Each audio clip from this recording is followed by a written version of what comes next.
боевые дзеянні і перемяшчэннях войскаў на тэрыторыі цяперашняга Светлагорскага района у сярэдзіне 17 стагоддзя датычыць у асноўным вайны паміж Рэччу Паспалітай і Маскоўскім царствам 1654-1667 гадоў, а таксама больш ранніх казацкіх набегаў на тэрыторыю Вялікае княства Літоўскае.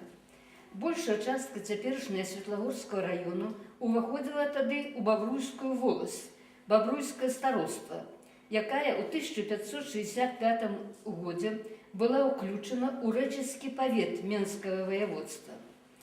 Звесткі пра вайсковыя выправы тых часоў сталі даступнымі для беларускіх чытачоў у асноўным пасля публікацыі у часопісе «Архэ» працаў польскіх гісторыкаў.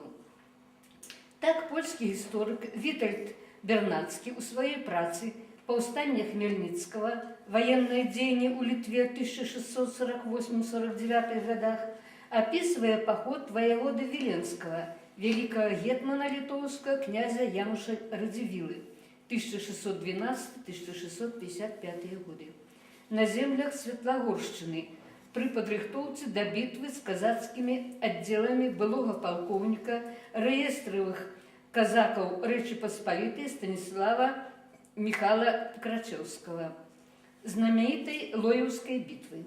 Полковник Крачевский был посланы на паўднёвыя земли Великого княства Литовского с Украины Богданом Хмельницким.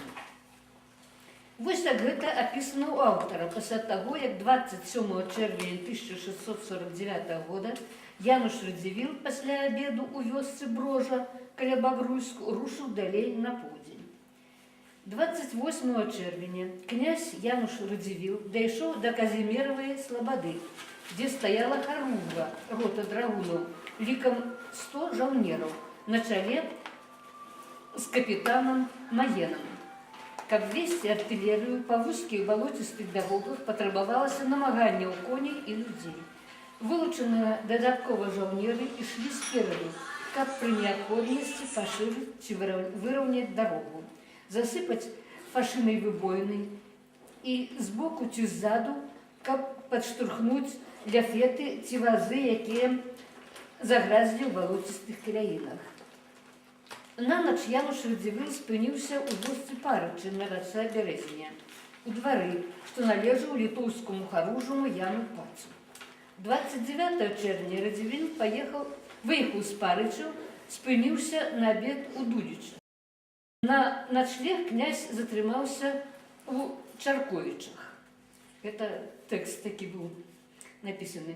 Тут необходимо означить наступное. Вёска и маёнтак Дудзічы у рэчыцкім павеце при дорозе Даманович до Мазыра. Згаданное автором у тексте и у спасылцы не может быть местом припынку князя Радзівіла. Паміж Парычамі и Чирковичами по наступных причинах. Вёска Дудзічы сапраўды існуе каля Калінкавічаў. Да яе ад Парычаў прыкладна 65 километров. Зразумела, што выехаўшы раніцою з Парычаў, немагчыма прайсці з вайсковым абозам такую адлегласць і на ночлег вярнуцца ў Чыркавічы. Адсюль выснова абедаў князь Радзівіл не ў Дудзічах, а ў цяперашніх Здудзічах. Існаванне гэтага паселішча ў той час пазначана ў энцыклапедыі гісторыі Беларусі. Далей падаецца, што 1 ліпеня Януш Радзівіл прыехаў у Горваль.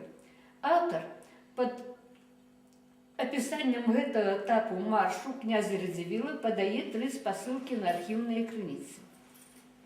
Цяпер, што датычыць вайны паміж Рэччу Паспалітай і Маскоўскім царствам 1654-67 гадоў, другі польскі гісторык Конрад Бабятынскі у сваёй працы «Ад Смаленску да Вільні» падае дакладную дату знішчэння горада Казімера, Каралеўскай слободы, казакамі атамана Івана Залатарэнкі ў 1655 годзе.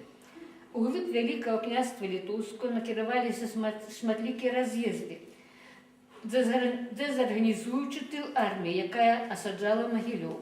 Януш Радзівіл не меў адпаведных сілаў, каб стрымаць іх, і таму казакі беспокарано спустошали территорию паміж Дняпром и Березиной.